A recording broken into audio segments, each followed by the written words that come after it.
December 2024, Marine Corps Mountain Warfare Training Center, California. 127 consecutive misses. $2.4 million in wasted ammunition.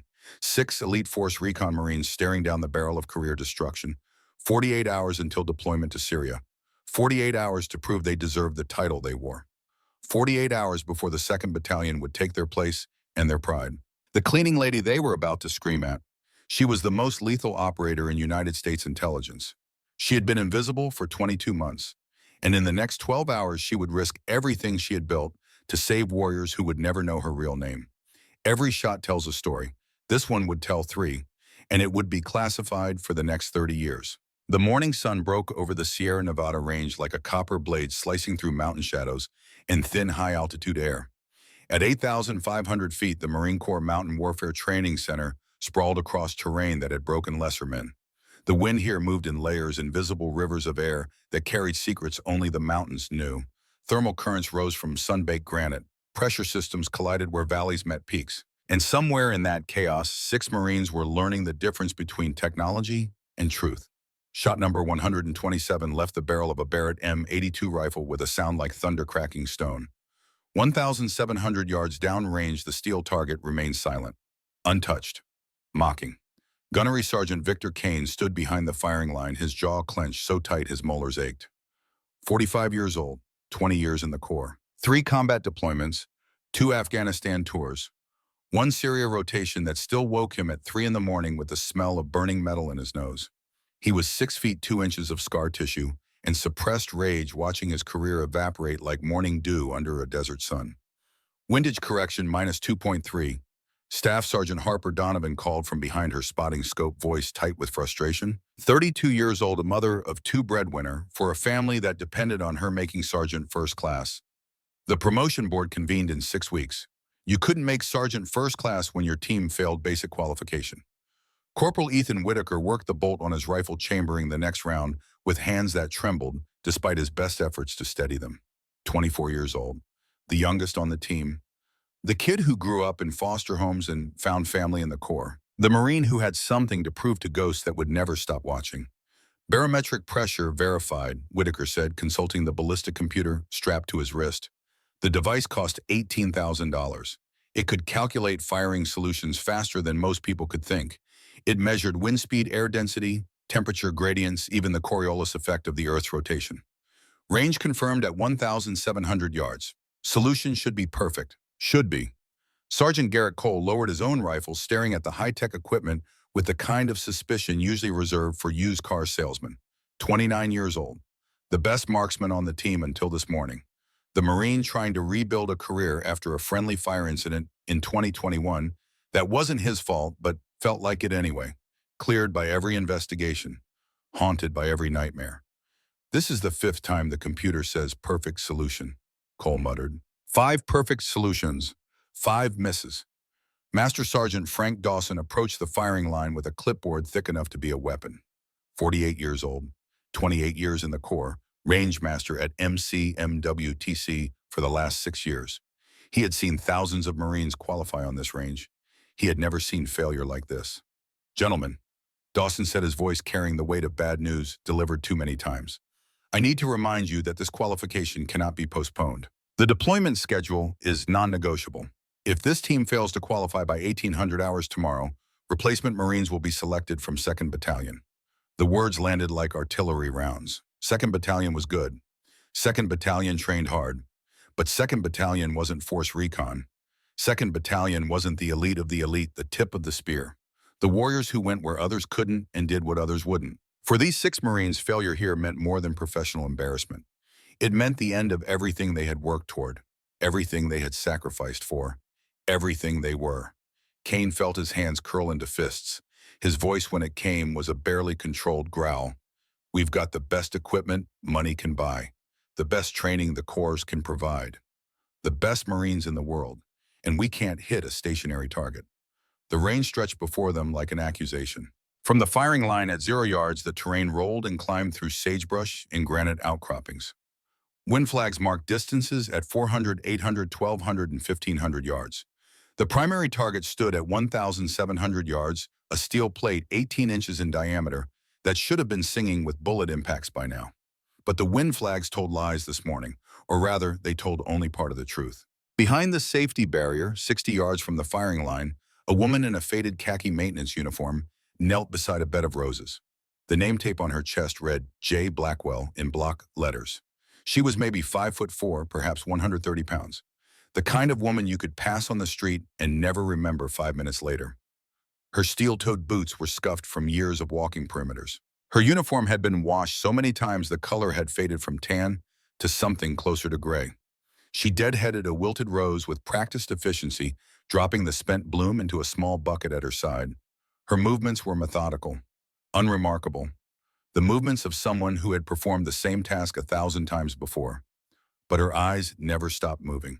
Jordan Blackwell was 38 years old. She had been Specialist Blackwell, then Agent Blackwell, then a dozen other names in a dozen other places. For the last 22 months, she had been J. Blackwell, GS-7 Maintenance Specialist assigned to groundskeeping duties at Marine Corps Mountain Warfare Training Center. 22 months of invisibility, 22 months of watching, 22 months of Operation Nightingale, a deep cover assessment mission that had taken her from Defense Intelligence Agency headquarters in Washington to this windswept mountain range in California. She studied the wind flags at 800 yards, then the grass movement at 1,000. Then the heat shimmer rising from the granite outcropping at 1,500. Her brain processed the information in layers, building a three-dimensional map of air currents that no computer could see and no technology could measure. Thermal inversion at 900 yards. Mid-level crosswind at 1,200 flowing opposite to surface wind. Pressure differential where the valley narrowed at 1,400. The same conditions that had killed her brother. August 2015.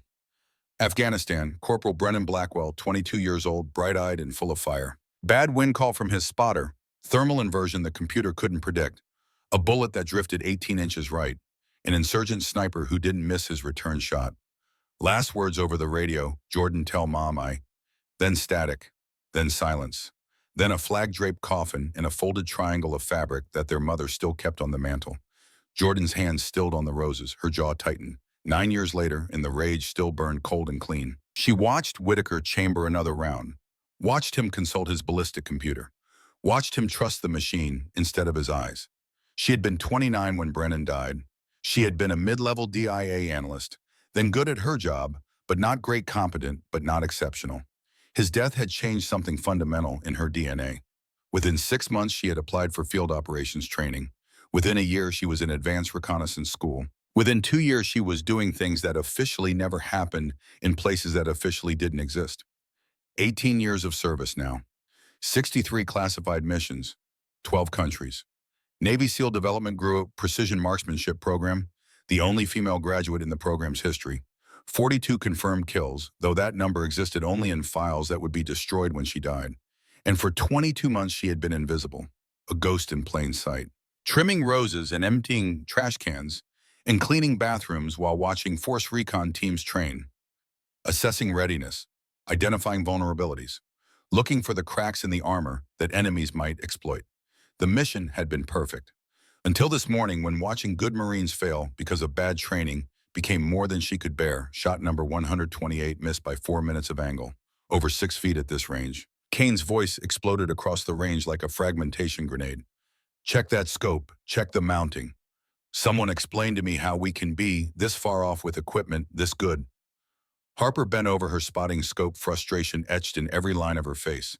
2 kids at home, 7-year-old Emma, who wanted to be a Marine like Mommy, 5-year-old Jake, who still cried at night when she was deployed. Their father had left 3 years ago, unable to handle the stress of being a military spouse. Harper was mother and father now's provider and protector, and she needed this deployment bonus to keep the lights on. The Mirage pattern is running left to right at 1,000 yards. She said, her voice steady despite everything. But the flags at 1,500 are showing completely different wind direction. Computer says, hold 2.3 minutes left, Whitaker added, studying his wrist-mounted ballistic calculator. But every shot is going 4 minutes right of center. Cole set down his rifle and actually looked at the environment instead of the equipment.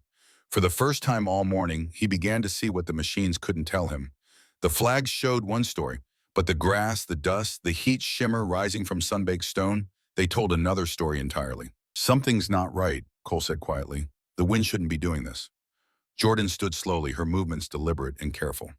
She walked toward the range office, ostensibly to check the maintenance schedule posted on the bulletin board. Her path took her close enough to the firing line to hear the technical discussions, close enough to understand exactly what was going wrong. She paused, pretending to read the work schedule. Her internal monologue ran cold calculations. The mission was observation. The mission was assessment.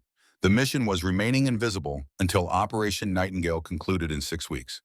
But the mission had never included watching warriors die because no one taught them to see. "Excuse me," she said quietly, her voice barely carrying over the mountain breeze. "I don't mean to interrupt."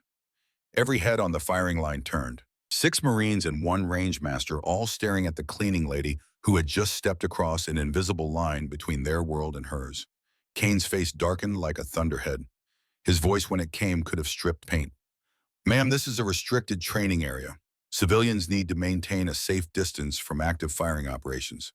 Jordan met his eyes without flinching. 38 years old, and she had stared down warlords, drug cartel enforcers, and foreign intelligence operatives who would have killed her without hesitation. An angry Marine gunnery sergeant didn't register on that scale. "I understand gunny," she replied, using the familiar term with natural ease. "I just thought you might want to know that your wind readings are being affected by thermal inversion." The silence that followed was absolute. Harper's hands stilled on her spotting scope. Whitaker's head came up from his ballistic computer. Cole actually lowered his rifle to stare at this maintenance worker who had just used a term most civilians had never heard. "Thermal inversion," Dawson repeated slowly, walking closer to the safety barrier. "Ma'am, what exactly do you know about long-range ballistics?" Jordan shrugged, a simple gesture that somehow conveyed both humility and confidence. The kind of movement that spoke of training so deep it had become instinct. "I just noticed things," she said. "The flags at 800 yards are showing one wind pattern. But if you look at the grass on that ridge at 1,000 yards, it's bending the opposite direction. The hot air rising from those rocks is creating a rolling current that reverses direction about every 45 seconds. Kane felt his professional pride ignite like thermite.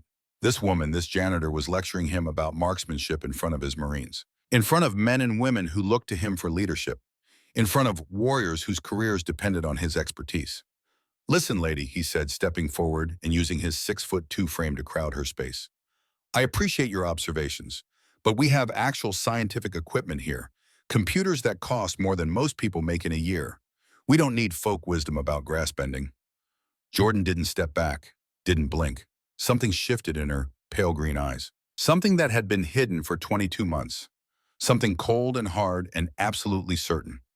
"Your equipment is reading surface wind," she said, her voice still quiet but carrying an edge now, a blade wrapped in silk. "But bullets fly through 3 dimensions. Your computer can't see the layers, can't measure them, can't account for them." Whitaker lowered his scope and actually looked where she was pointing. For the first time all morning, he began to see what she was describing. The flags at different distances weren't just showing different wind speeds. They were showing wind moving in different directions entirely. "Holy," Whitaker breathed. "She's right. Look at the mirage patterns. They're flowing in completely different directions at different distances." Harper raised her spotting scope, following Jordan's guidance. What she saw made her breath catch. The thermal layer was definitely moving opposite to the surface wind. How had they missed that?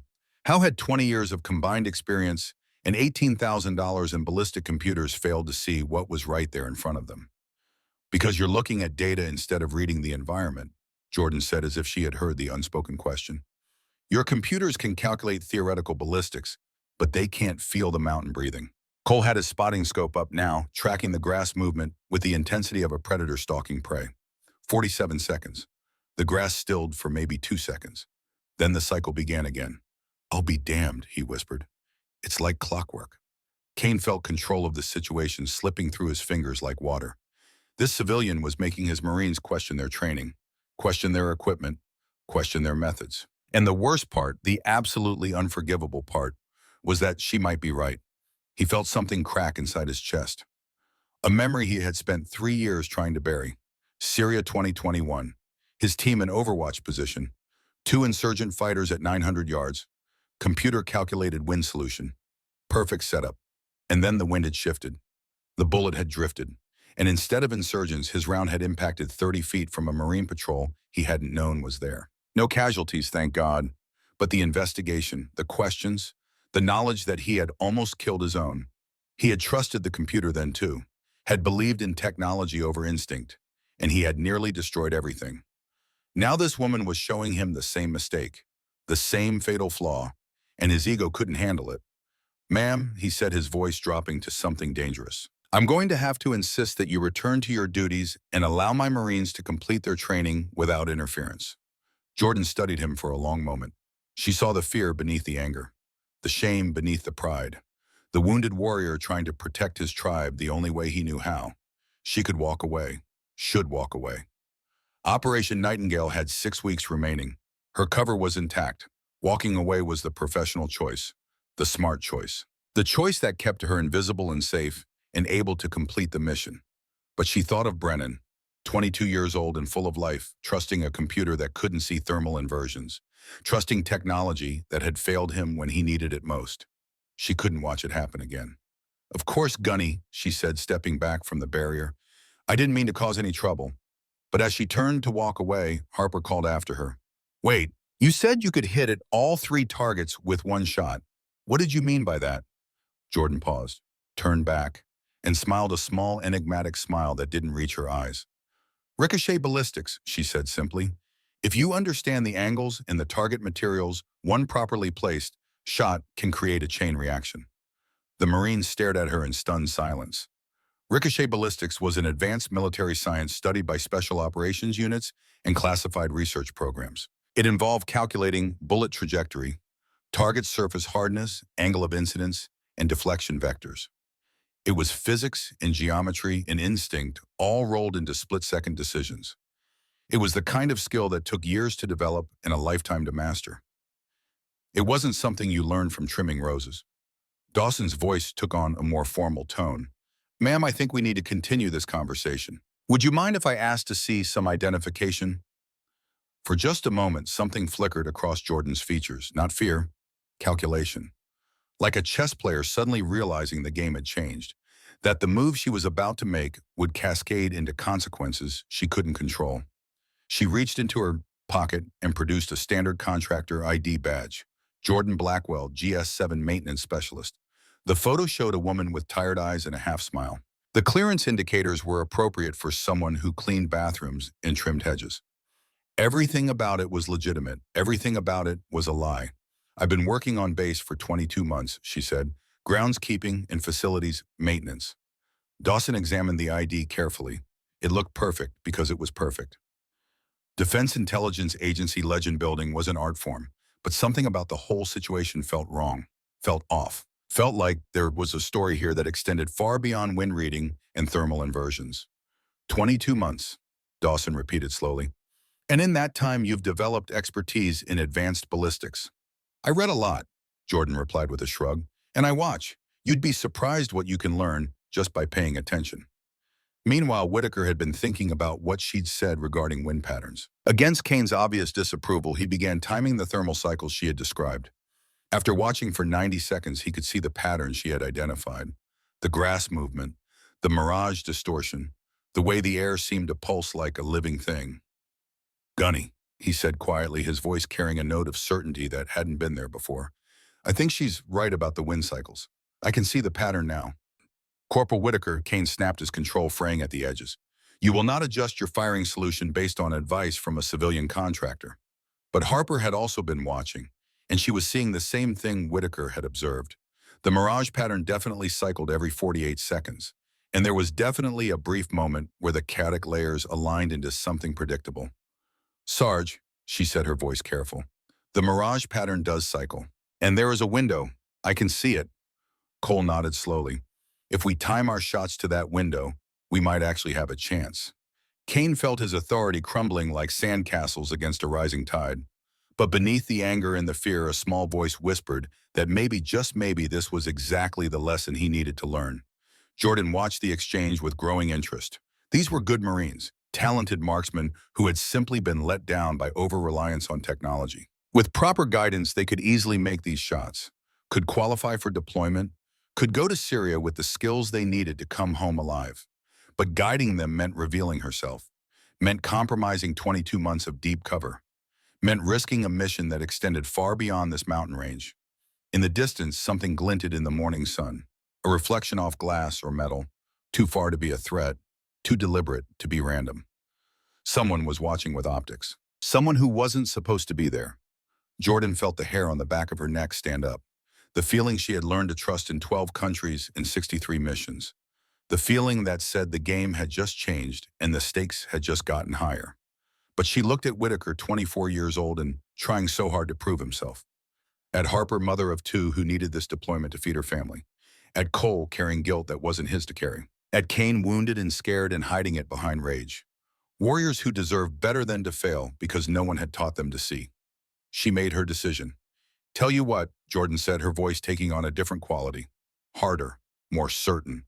The voice of someone who had made impossible decisions in impossible places. Give me one shot at your target. I'll prove what I'm talking about. Kane laughed, but it was a harsh sound without humor. Ma'am, this is a military weapons range. We can't just hand rifles to civilians. I have a rifle in my truck, Jordan replied calmly. Nothing fancy, just something I use for precision shooting. But I can demonstrate the principles I've been describing. This is getting ridiculous, Kane muttered, but his conviction was wavering. Dawson held up a hand. He was old enough and experienced enough to recognize when something extraordinary was unfolding. And every instinct he had developed over 28 years was telling him that this was one of those moments. Actually, Gunny, he said slowly, I'm curious to see what she has in mind. Ma'am, what kind of rifle are we talking about? A modified Remington 700, Jordan replied. Custom built for long-range work. It's accurate. And more importantly, I know exactly how it shoots. Dawson considered this. Technically, there was no regulation preventing a contractor from demonstrating civilian marksmanship skills, especially if it might help solve their current training problem. What exactly are you proposing? He asked. Jordan met his eyes. Green meeting gray, operator recognizing operator, across a gulf of rank and regulation and classified missions that would never be spoken aloud. One shot, she said simply. At your target. If I miss, I'll apologize for wasting your time. If I hit, maybe you'll consider that there might be something to what I've been saying. The audacity of the proposal was staggering. A civilian contractor challenging Force Recon Marines at 1,700 yards, at a distance where even the best snipers had to account for the Earth's rotation. Ma'am, Cole interjected carefully, that target is at 1,700 yards. Most rifles aren't capable of that range. Most aren't, Jordan agreed, but mine is. Kane and Dawson exchanged glances. The situation had moved far beyond normal training protocols, but the potential learning opportunity was too valuable to dismiss. All right, Dawson said finally, but we do this properly. Safety protocols will be strictly observed. Of course, Jordan nodded. Give me just a minute.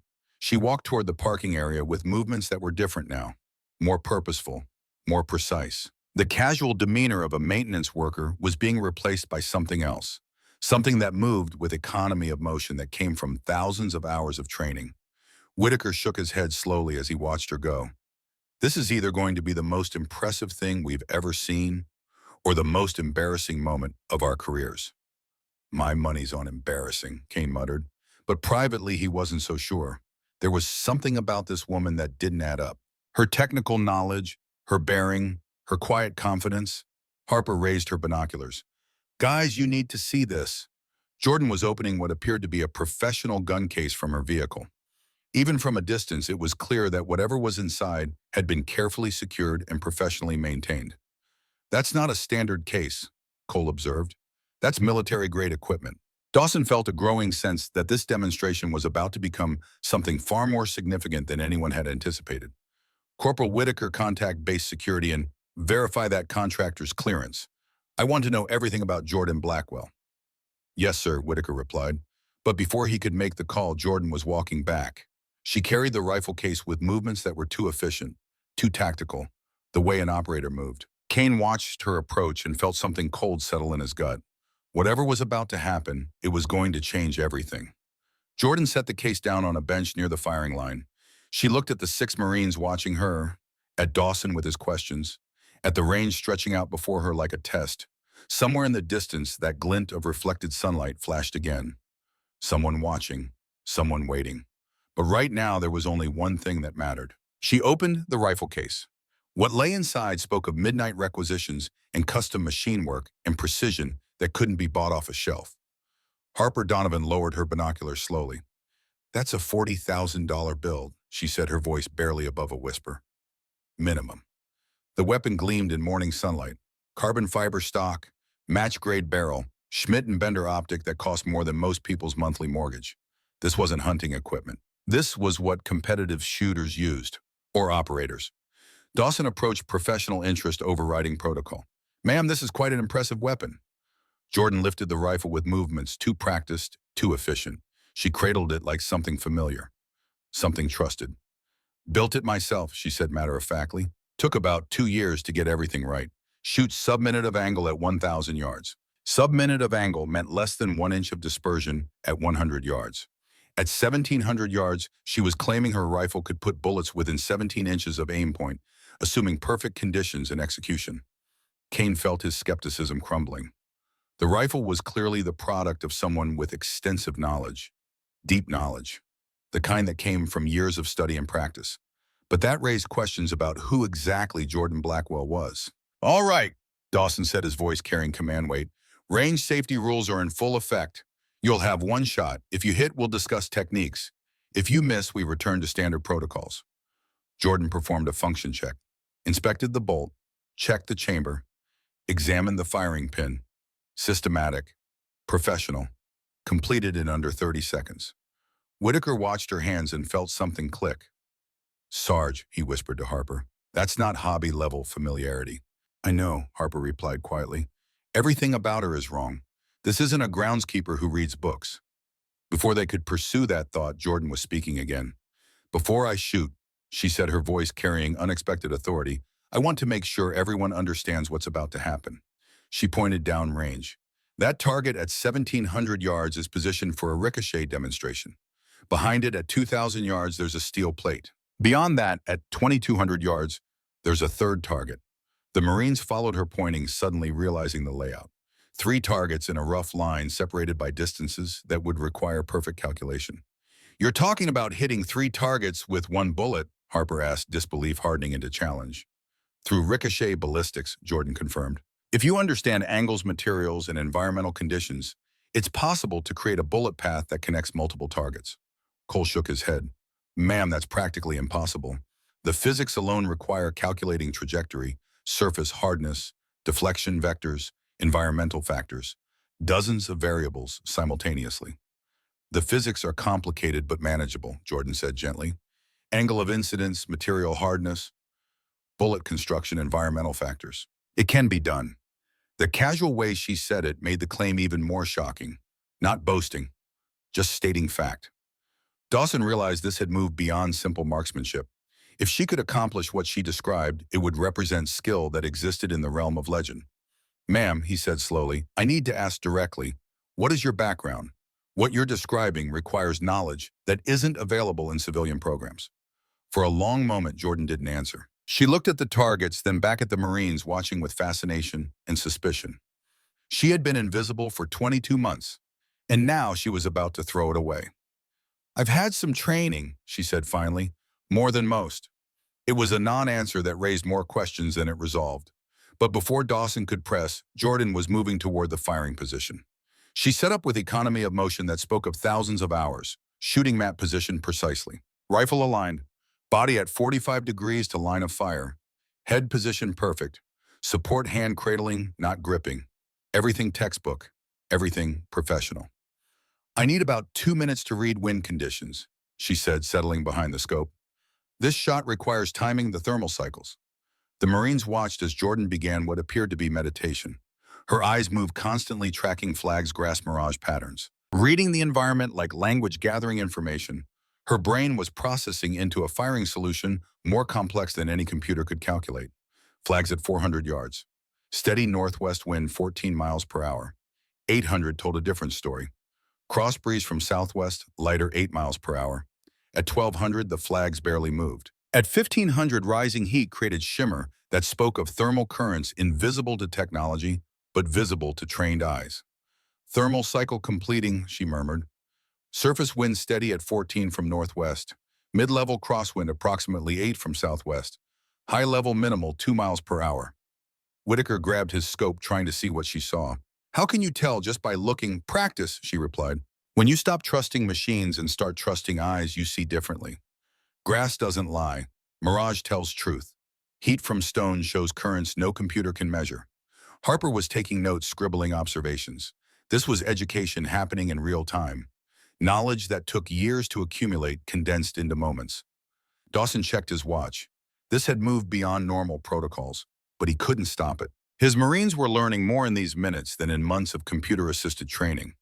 Wind cycle approaching convergence, Jordan announced. 30 seconds. She adjusted her scope, making minute corrections based on calculations in her head. Her breathing slowed. 4 counts in, hold 2, 6 out. The pattern snipers used worldwide to settle heart rate and steady control. 15 seconds. The range went silent. Even the wind paused, as if nature held its breath. Jordan's finger moved to the trigger. Light contact. Taking first stage. Feeling the break point. 5, 4, 3, 2. The Remington fired with a crack that echoed off mountains. Through scopes, the Marines watched the bullet's path. Slight disturbance in air, supersonic, invisible, but leaving trace in shimmer and pressure wake.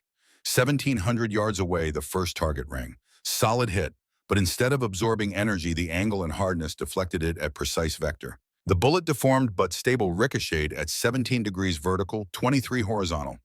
Clang, 2,000 yards, perfect hit. Calculated deflection. The bullet changed trajectory, responding to forces Jordan had predicted. Clang, 2,200 yards. The final target sang across the valley.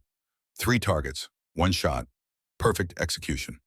The silence was broken only by faint echo bouncing off distant walls. Good Lord, Dawson whispered, that's not possible. But it had happened. They had all witnessed something that existed in stories told in sniper schools, shots everyone heard about but no one actually saw. Until now. Jordan worked the bolt, ejecting the casing, engaging safety. She sat up with controlled movements. Wind reading, she said simply.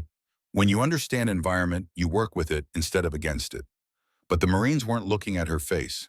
They were staring at something else. Something revealed when her shirt shifted during shooting. Underneath civilian clothing, they could see tactical vest, black nylon, moly webbing, and on that vest, partially visible, a patch that made Dawson's blood run cold.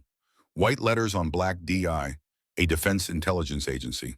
Below that, a name tape, Blackwell. Below that, an encrypted device, black rectangular, the kind that didn't exist in civilian markets. Harper's hand went to her mouth. Oh my God. Whitaker's face went pale. Is that Defense Intelligence Agency? Cole finished hollowly. Kane felt the world tilt. 20 years and he thought he understood the game. He had been wrong. Jordan followed their stares and realized what was exposed. For a moment, genuine emotion flickered. Not fear, calculation running, high speed. Assessing, evaluating.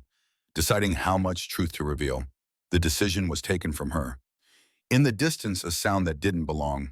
Rhythmic, mechanical. Growing louder. Thwop, thwop, thwop. Helicopter blades cutting thin air. Approaching fast, flying low. Tactical profile used for emergency insertions or urgent extractions. Whitaker grabbed his radio. Whiskey Jack range control, unscheduled air traffic approaching. Please identify. The response crackled with high-level authority.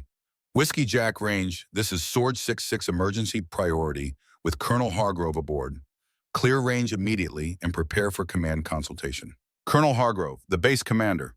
A full bird colonel didn't make emergency flights unless something significant was happening. Jordan's face, calm throughout the demonstration, now showed genuine crack and composure. Eyes widened, breath caught. Hand moved unconsciously to the device, checking security. No, she whispered so quietly only Dawson heard. Not yet. Not like this. For the first time, Jordan Blackwell looked rattled. The operator's mask slipped, revealing someone who realized events were spiraling beyond control. The UH-60 Blackhawk appeared over the ridge. Desert tan, military markings. Descended toward the landing zone in controlled dive. Rotor wash kicked dust, forcing everyone to turn away. Before engines wound down, figures emerged. Colonel Diane Hargrove in full BDU face-setting command and concern. The base sergeant major. Behind them, 2 individuals in civilian clothes with unmistakable federal agent bearing. Jordan watched them approach and felt 22 months of work crumbling. Operation Nightingale had been perfect, invisible, successful beyond parameters. She had gathered intelligence without anyone suspecting the quiet woman trimming roses was evaluating them. Now it was over, blown, compromised. because she couldn't watch Marines fail when she had knowledge to save them. What the hell? Kane muttered, confusion replacing anger. The group moved with urgency, walking directly toward the firing line, directly toward Jordan, eyes locked with focus of people who came for specific reason. Agent Blackwell, Colonel Hargrove called, while 50 yards away, voice carrying command that made everyone straighten. We need to talk, now.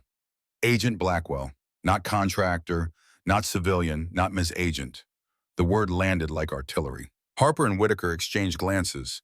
They had stumbled into something beyond their clearance, beyond their understanding. Cole's mouth went dry. Did she say, Agent? Dawson approached Jordan. Ma'am, I think I owe you an apology. We had no idea. You weren't supposed to, Jordan replied quietly, edge of regret in voice. The cover was working perfectly until your Marines started having problems. She turned to face the command group, entire demeanor shifting. Humble worker gone, replaced by something else. Posture straightened, movements precise. Voice carried authority hidden for 22 months. 800 yards away, hidden in rocks, another figure watched through scope. Thomas Wade had been D1 15 years, worked with Jordan on 6 operations, watched her become one of agency's most valuable assets. And for 24 months, he'd been selling her location to foreign intelligence for $3 million. The Russians wanted Ghost. They'd been hunting her since Chechnya 3 years ago. They knew she was in California, embedded somewhere in military infrastructure, but couldn't find her, couldn't identify her, couldn't confirm which of hundreds of contractors was the operator who killed 6 of their intelligence officers. Until this morning, until she revealed herself, demonstrating skills no civilian should possess. Until she made the impossible shot, confirming her identity beyond doubt. Wade touched the encrypted phone. Russians would pay final installment within the hour, $3 million. Enough to disappear, enough to retire somewhere warm with no extradition. He watched Jordan at the firing line, Marines staring, Hargrove approaching with federal agents, and made the call. Confirmed, he said in Russian, barely whisper. Ghost is active. Agent Jordan Blackwell, Defense Intelligence Agency.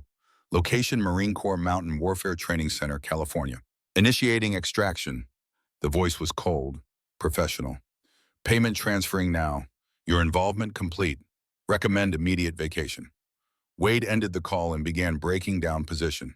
6 hours to Mexico, 12 to Argentina, 24 hours to Wealthy and Anonymous. He didn't think about the woman he betrayed, didn't think about operations they ran together, didn't think about the time she carried him 8 miles through hostile territory after he took shrapnel. Only money. Escape.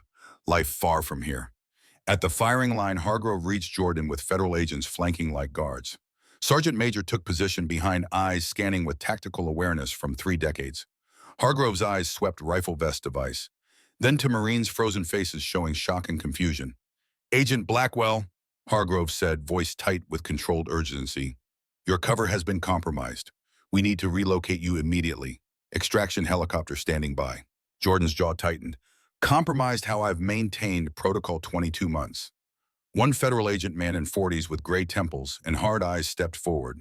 3 hours ago, signals intelligence intercepted encrypted communications between Russian cell and unknown source within CONUS, discussing operation to identify and track DIA asset known as Ghost. Ghost, her operational call sign. Name earned in Chechnya when she eliminated 6 targets one night and disappeared like smoke. 40 minutes ago, agent continued, we intercepted second communication confirming Ghost location at this facility. Your demonstration may have provided confirmation to parties searching for you. Jordan felt ice water through veins. Compromised, not by accident, by someone who knew who she was, where she was waiting for confirmation. Someone inside. Traitor. She looked at Marines watching. Kane anger transformed to awe. Harper processing classified information she shouldn't hear. Whitaker young and out of depth. Cole like he'd seen magic in daylight. Sir, Dawson said, carefully addressing Hargrove, is Agent Blackwell in danger? Hargrove and Jordan exchanged looks speaking volumes. Operator to operator, professional to professional. There are operational concerns, Hargrove replied diplomatically. Nothing affecting base security. But Agent Blackwell's continued presence no longer advisable. Careful way of saying hostile intelligence actively hunting one of America's most valuable covert operators, and her location just burned. Jordan looked at targets she'd hit. 3 steel plates singing in distance. Evidence of skills that should have remained hidden.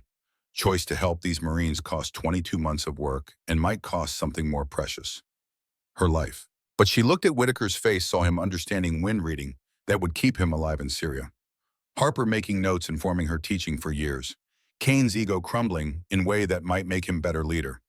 Price was high, but some things worth the cost. How much time, she asked Hargrove. 15 minutes to gather essentials, transport standing by. 15 minutes. To pack a life, abandon cover built over months. Run because staying meant dying. But first, one more thing. She turned to Marines still watching like she was creature from myth-made flesh. Before I go, she said, let me leave you with something. She walked to equipment locker, pulled out papers, sketched quickly. Hand moved with confidence of someone who'd drawn these diagrams 100 times in dozen countries, teaching warriors who needed to understand survival depended on seeing what computers couldn't measure. Windy reading isn't about equipment, she said, voice carrying authority. It's understanding air moves in layers like river, with currents at different depths. Computers measure surface, but bullets fly through three-dimensional space.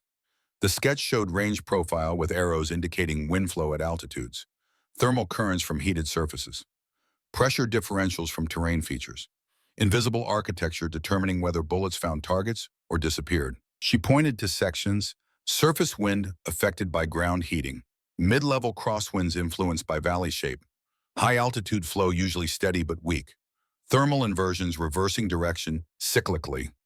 Whitaker studied intently, a young face showing concentration of someone understanding this knowledge might mean difference between coming home alive or in flag-draped box. How do you read without instruments, he asked. Grass movement for surface wind, Jordan replied, tapping points. Mirage patterns for mid-level currents, dust for pressure differentials. Timing. Thermal cycles are predictable if you know what to look for. She handed him the sketch. Practice reading environment instead of computer. Equipment should confirm what eyes tell you, not replace what brain can calculate. Harper looked up, eyes meeting Jordan's. Ma'am, this is graduate-level meteorology applied to ballistics. Where did you learn this? For a moment, something painful flickered across Jordan's features. Ghost of memory with power to wound even after 9 years. Trial and error, she said quietly.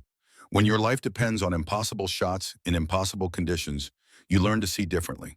When mistakes cost lives, you make sure never to make those mistakes again. Casual mention of life or death reminded Marines they were talking to someone whose operational experience existed in realms they could only imagine. Precision demonstration hadn't been party trick. Glimpse into capabilities forged in places not on maps and operations never acknowledged. Hargrove checked watch with sharp movement. Agent Blackwell, we need to move, now. Copy that, ma'am. Jordan turned to Marines one final time, green eyes holding each face, memorizing. Gentlemen, you're good Marines with good instincts. Trust your training, trust your eyes. Stop overthinking equipment. You'll make those shots. She paused, added with evident sincerity, cutting through rank and regulation and classified nature of everything happening. It's been an honor working alongside you, even if you didn't know it. Dawson stepped forward, extending hand. Simple gesture, carrying weight. Operator recognizing operator. Warrior respecting warrior. Ma'am, it's been an honor having you here. I wish we could have known sooner who you really were. Jordan shook firmly, grip solid and sure. That was the point, Master Sergeant. But maybe it worked out. Your team learned something important today. Maybe they'll remember when it counts. As agents moved to escort Jordan toward helicopter, Kane found himself stepping forward. Question burning in gut since impossible shot finally forced out. Agent Blackwell, he said, voice rough. When you said you could hit 3 targets with 1 shot, had you actually done that before? Or was this morning the first time? Jordan paused. For a moment, professional mask slipped and something darker showed. Memory, experience. Things happening in shadows buried in classified files destroyed when she died. Gunnery Sergeant, she said slowly, there are things about my operational history I can't discuss. But I will say this. She met his eyes directly and he saw certainty coming from doing impossible things in impossible places. The shot I made this morning was significantly easier than some I've had to make in the field. Statement hung like gunsmoke, suggesting experiences and capabilities beyond normal human experience. Missions never discussed. Targets never acknowledged. Shots saving lives no one would know were in danger. Kane felt something crack inside. 20 years thinking he understood what elite looked like, what exceptional meant, what tip of spear was. He'd been wrong about all of it. Take care of yourself, Agent Blackwell, he said quietly. And thank you for everything. Jordan's expression softened slightly. Take care of them, Gunnery Sergeant. They're good Marines. They just needed someone to believe in them. As Group walked away, one federal agent fell into step beside Jordan. A man with gray temples and hard eyes who delivered news about compromised communications. His name was Marcus Reed Dipe, for 20 years, long enough to know when something felt wrong. Jordan, he said quietly, using first names suggesting familiarity. The intercepts mention an insider, someone who confirmed your location. Jordan's pace didn't change, but eyes sharpened. You think we have a traitor? I think someone inside DIA has been feeding your location to Russian intelligence, Reed replied, voice barely whisper. Timing too perfect, specificity too precise. They didn't just know Ghost was in California. They knew which base, which sector. They were waiting for confirmation. Waiting for me to reveal myself. Jordan finished, pieces clicking with cold clarity. Question is who? Reed continued. Who knew about Operation Nightingale? Who had access to your cover legend? Who could track your movements? Jordan's mind raced through possibilities, running threat assessments and trust evaluations on everyone she'd worked with over 2 years. List of people knowing her real identity while undercover was short. Deliberately short. That was how deep cover worked. Colonel Hargrove knew. Reed knew, dying IA station chief in Los Angeles knew, and one other. Her original handler for Operation Nightingale. Agent who recruited, briefed, maintained quarterly check-ins. Thomas Wade. Realization hit like physical impact. Wade had been agency 15 years. Worked with her on 6 operations before Nightingale. Saved her life once in Karachi when asset turned hostile. Been the one she trusted most, an organization built on control paranoia. Wade, she whispered. Reed's expression confirmed what she feared. We flagged unusual financial activity in his accounts 4 months ago. Cryptocurrency transfers not matching salary or known assets. We've been watching, but needed proof. And now you have it, Jordan said bitterly, because he sold me out this morning. We intercepted his communications 17 minutes ago, Reed confirmed. He's 800 yards northwest preparing to extract. We have team moving to intercept, but he's good, Jordan. He'll see them coming. Jordan stopped walking. Hargrove and Sergeant Major halted beside her, reading tension, suggesting operational thinking at high speed. How long until your team reaches his position? Jordan asked. 6 minutes at current pace, Reed replied. He'll be gone in 4, Jordan said with absolute certainty. Wade trained at the farm same time I did. Knows extraction protocols, knows how we think. He'll see your team the moment they break cover. Hargrove's eyes narrowed. What are you suggesting? Jordan looked back at firing line where her Remington still sat on bench. At Marines watching this unfold with confusion. At mountains hiding traitor who sold American lives for cryptocurrency. I'm suggesting, she said slowly, Wade doesn't know I know. He thinks he's still invisible, still safe, still protected by same protocols protecting me. You want to take the shot, Hargrove said. Not question. 800 yards, Jordan confirmed. Northwest quadrant, moving target through broken terrain, high wind, thermal inversion. She paused. Significantly harder than the demonstration I just gave. Reed shook his head. Jordan, if you kill a federal agent, even a traitor, legal ramifications alone. I'm not going to kill him, Jordan interrupted. I'm going to stop him from running. Your team can make the arrest. She pulled out personal phone civilian device for groundskeeper cover. Open camera switched to maximum zoom. 800 yards away, barely visible in scope figure, moved through rocks. Dark clothing, tactical pack, moving with purpose toward vehicle concealed in wash. Thomas Wade. Betrayer, traitor, man who'd been selling her location to enemies, wanting her dead. Jordan took 3 photos marking position and direction, then turned and walked back toward firing line with movements gone from maintenance worker to operator in heartbeat. Kane watched her approach with growing confusion. Agent Blackwell, I thought you were extracting. Change of plans. Gunnery Sergeant, Jordan replied, moving to rifle and beginning setup. I need to borrow your range for 90 more seconds. She settled into position with fluid efficiency, adjusted scope, checked wind indicators, began breathing patterns, slowing heart rate and steadying control. Harper understood first. She's taking a shot. At what? At someone who betrayed everything we stand for, Jordan said quietly, eye to scope now. Someone who sold American lives for money. Someone who needs to understand there are consequences. Through scope, she could see Wade more clearly, moving fast through broken terrain, checking back trail every 30 seconds. Professional, careful, Everything she'd taught him during their time working together. Everything except how to hide from someone who could read wind-like language and make shots beyond realm of normal capability. She calculated in head, 800 yards, 15-degree downward angle, surface wind 12 from west, but thermal inversion creating pocket of still air at 600, rising heat from rocks creating unpredictable eddies in last 200 yards of bullet flight. Computer on Whitaker's wrist would give solution, but it would be wrong. Computer couldn't see thermal layer, couldn't feel mountain breathing, couldn't know grass at 500 bending in direction, contradicting every flag, but she could see it, feel it. Read environment like book and language, only operators understood. "What's the target?" Dawson asked. "Radio antenna on his tactical pack," Jordan replied, voice gone flat and emotionless. Voice of someone who made hard shots in hard places and was about to make another. "I take out communications. He can't call for extraction. Your team picks him up before he reaches vehicle." At 800 yards, Cole breathed. "Radio antenna is maybe 4 inches across." 5 inches, Jordan corrected. "I've seen his pack. Standard DIA issue. Antenna mounts on left shoulder strap." She made final scope adjustment. Settled breathing. Let heart rate drop to 50 beats per minute. Felt world contract to just her rifle target and space between. "Firing," she announced. Remington barked once.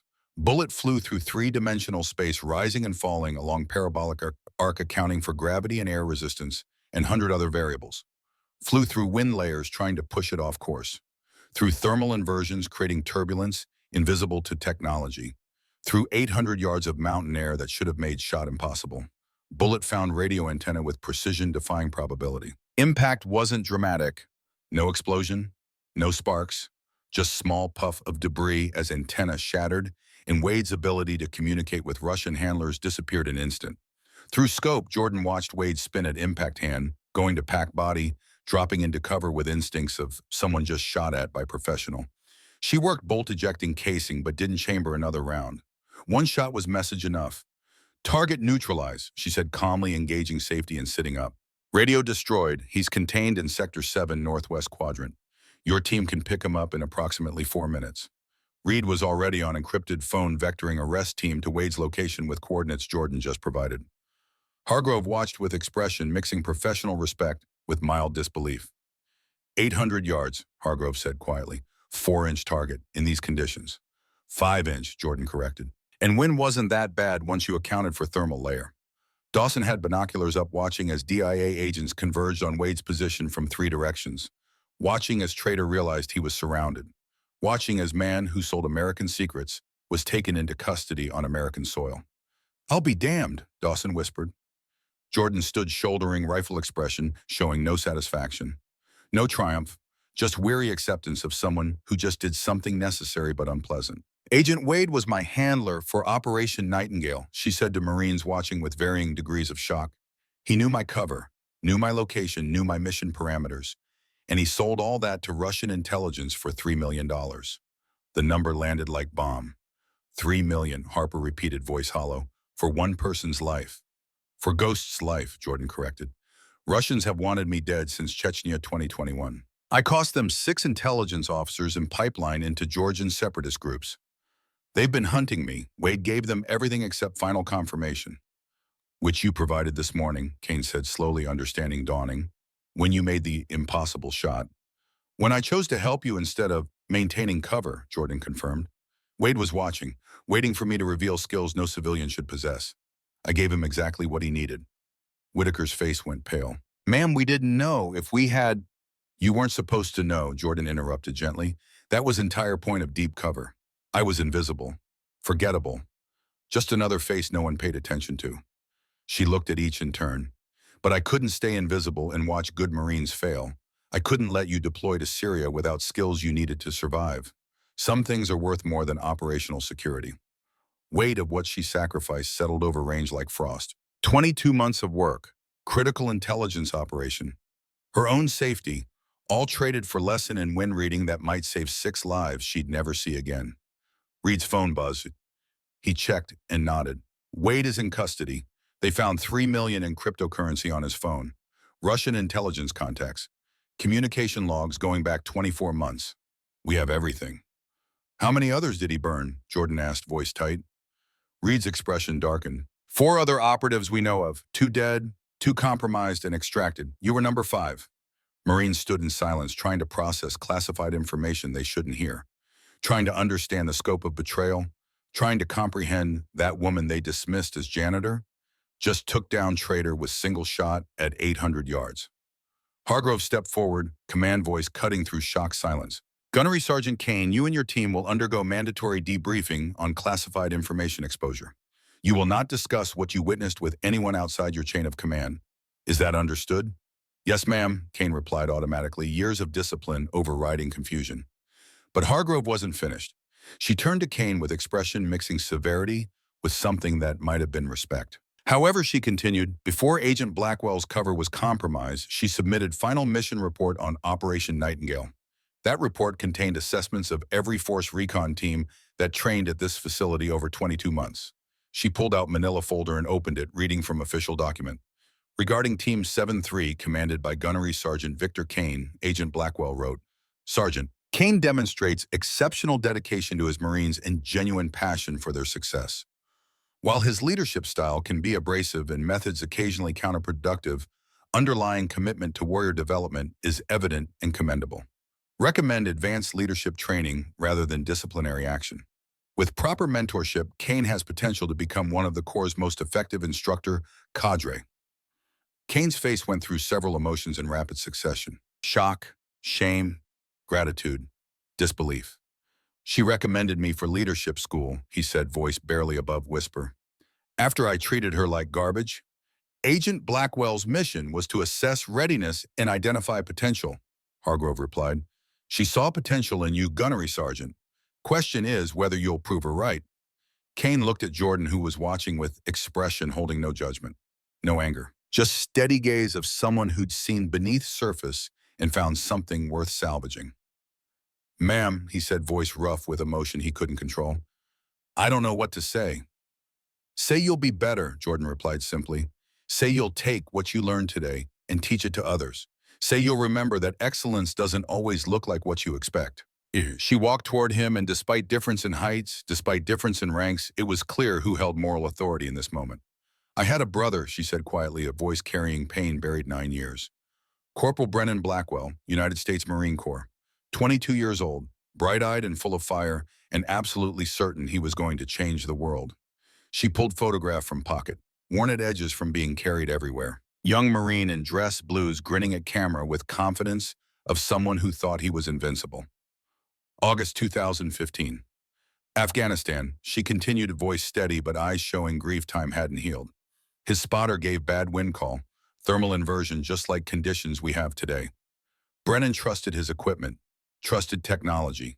Computer said wind was steady at 8 miles per hour. She paused, and silence that followed was heavy with memory and loss. Computer was wrong. Bullet drifted 18 inches right, missed his target. An insurgent sniper he was shooting at didn't miss his return shot. Harper's hand went to the mouth, eyes filling with tears. Whitaker looked down, unable to meet Jordan's gaze. Cole felt throat tighten with sudden understanding. He died trusting equipment that couldn't see what environment Wade was trying to tell him, Jordan said. Died because someone didn't teach him to read wind with eyes instead of computer. She looked at each Marine in turn. That's why I broke cover today. That's why I compromised 22 months of work. Because I couldn't watch good Marines deploy without its skills needed to survive. I couldn't let Brennan's death be meaningless. Kane felt tears he hadn't shed in 20 years threatening to fall. Ma'am, I'm so sorry. If I had known... You couldn't have known, Jordan interrupted. But now you do. Now you understand why this matters. Why lesson is more important than technology. Why seeing environment is more critical than trusting computer. She held out photograph of Brennan. Keep this. Remember him. And when you teach other Marines, when you prepare other warriors for deployment, remember that skills you give them might be difference between them coming home alive or coming home in flag-draped coffin. Kane took photograph with trembling hands, staring at face of young Marine who died because someone hadn't taught him what he needed to know. Who trusted and died for that trust? I swear to you, Kane said, voice breaking. I swear on my life that I will teach them right. That I will make sure they know how to read wind, how to see environment, how to survive. Your brother's death won't be meaningless. I promise you that. Jordan nodded, satisfied. That's all I ask. Hargrove checked watch final time. Agent Blackwell, we are out of time. Extraction window closing. Jordan pulled diagram from Whitaker's hands and held it up for everyone. This wind reading technique, this understanding of thermal layers and environmental awareness. I want you to teach it. I want you to make it mandatory training for every sniper team in Marine Corps. She handed diagram to Dawson. Make it official. Make it doctrine. Call it whatever you want, but make sure every warrior who carries precision rifle learns to see wind the way I've shown you. Dawson took sketch with reverence usually reserved for sacred texts. Ma'am, what should we call this technique? Jordan smiled faintly. Call it the Blackwell Protocol, in memory of Corporal Brennan Blackwell, who died so others might learn. She shouldered rifle case and walked toward waiting helicopter without looking back. Professional to the end. Operator to last step, ghost disappearing into rotor wash and thin mountain air. Marines watched her go in silence. Watched as woman who'd been invisible 22 months became legend in space of 2 hours. Watched as helicopter lifted off carrying her toward whatever mission came next, whatever shadows she'd walk, whatever impossible things she'd do in places that didn't exist. The helicopter disappeared beyond ridge, leaving behind only dust and memories and 6 Marines whose lives had been changed forever. Kane looked down at photograph in his hands, at Brennan Blackwell's young face, at smiles suggesting invincibility and eyes that never imagined dying at 22. I'll make you proud, he whispered to photograph. Both of you, I swear it. Dawson turned to the team. All right, Marines, we have 36 hours to qualify.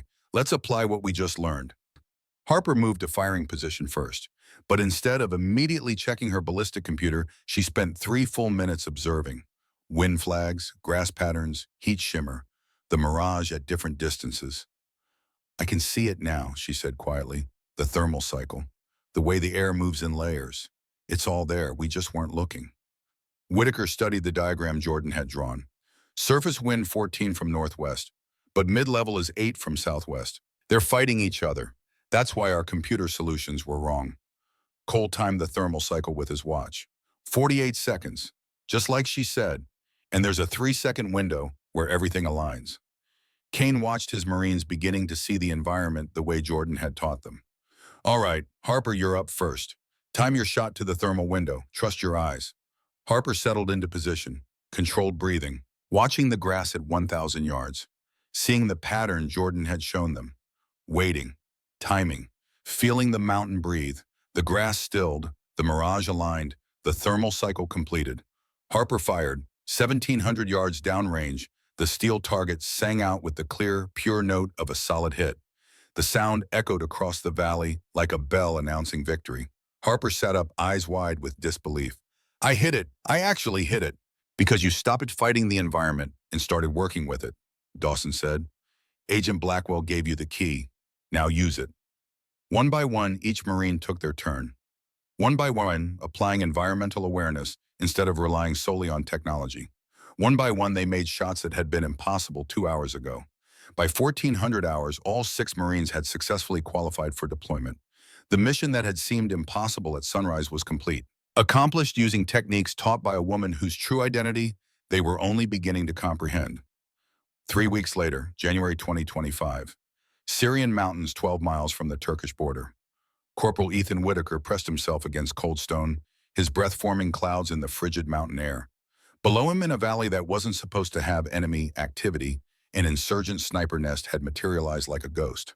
His team was pinned down. 3 Marines behind the rocks, unable to move without exposing themselves to fire from a shooter they couldn't locate. Whitaker, can you get a shot? Came the urgent voice in his earpiece. Staff Sergeant Reeves' team leader, voice tight with controlled tension. Whitaker scanned through his scope. 1,850 yards, thermal inversion conditions. Computer giving wind solution that he absolutely knew was wrong, because he could see what the computer couldn't. The grass at 1,000 yards bending left. The mirage at 1,400 flowing right. Thermal currents rising from sun-baked rocks, creating invisible architecture of air that no technology could measure.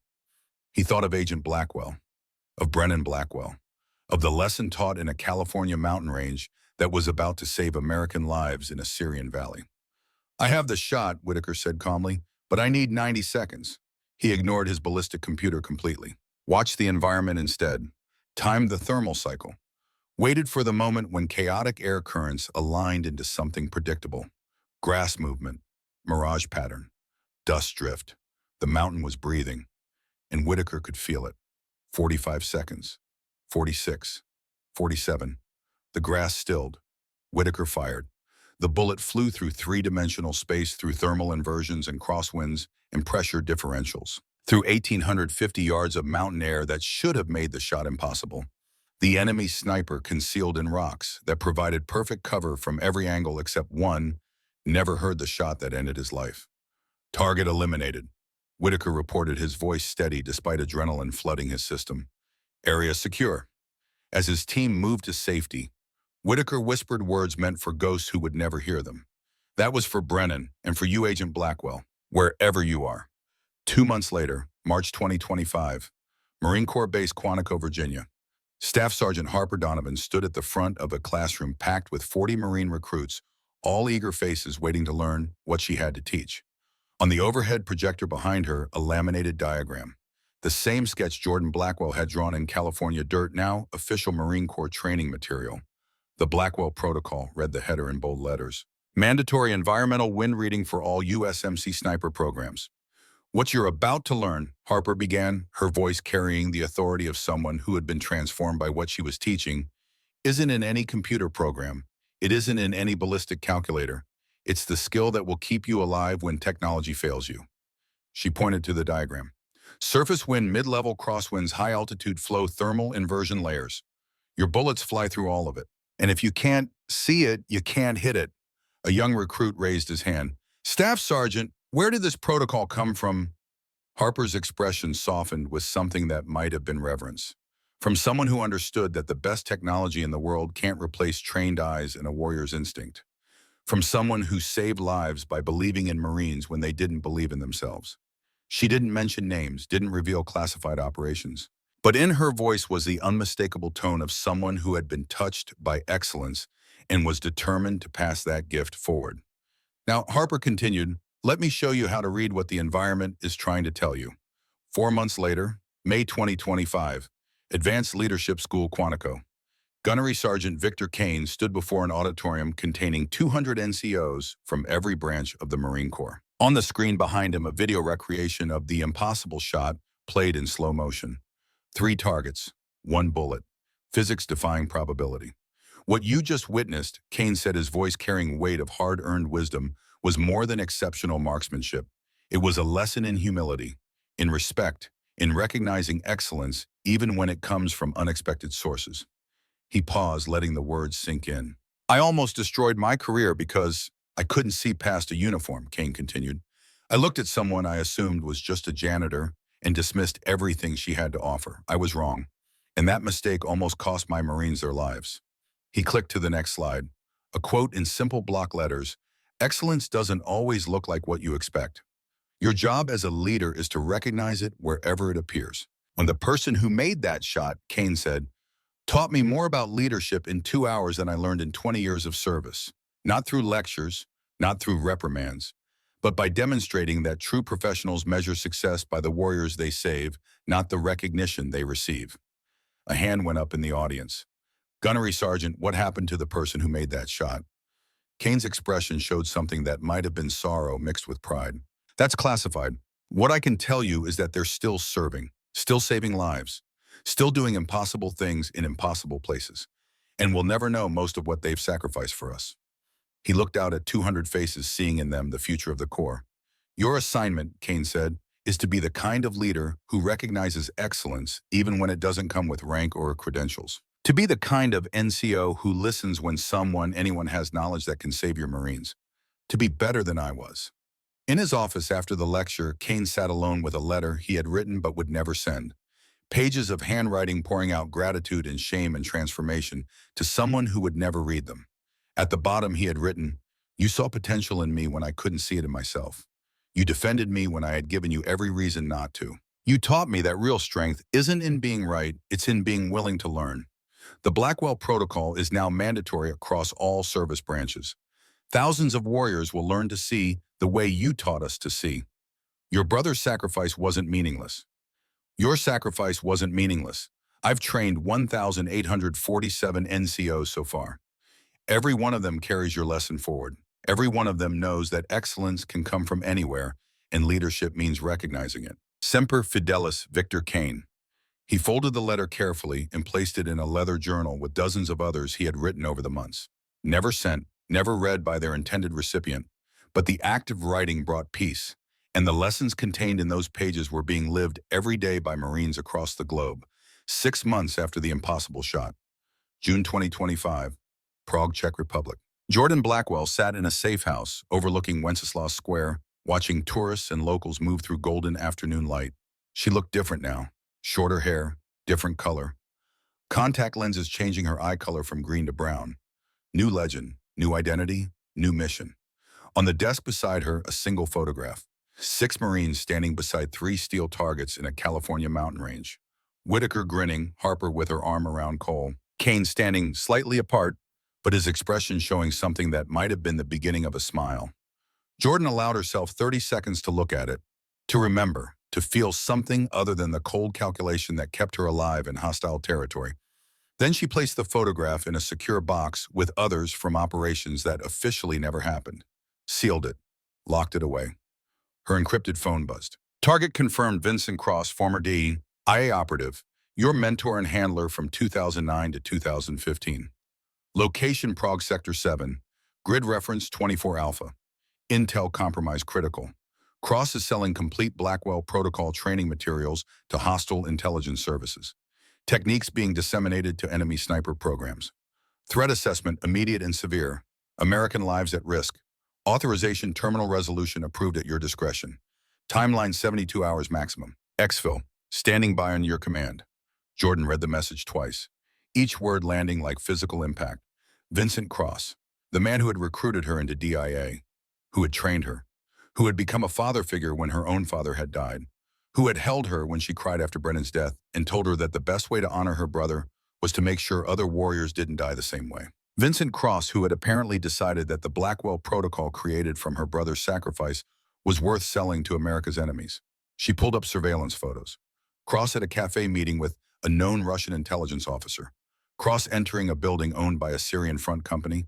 Cross with a laptop containing classified training materials. The evidence was irrefutable. Jordan moved to her equipment case, custom rifle. Different from the Remington she'd left in California, but equally precise. She began the ritual of preparation that she had performed hundreds of times. Check the weapon, verify the scope, calculate the shot. But this time her hands trembled. 700 meters from this building to the cafe where Cross would meet his contact tomorrow at 1400 hours. Clear line of sight. Predictable wind patterns. A shot she could make in her sleep. A shot that would end the life of the man who had made her who she was. Her phone buzzed again. A text message from a number she didn't recognize.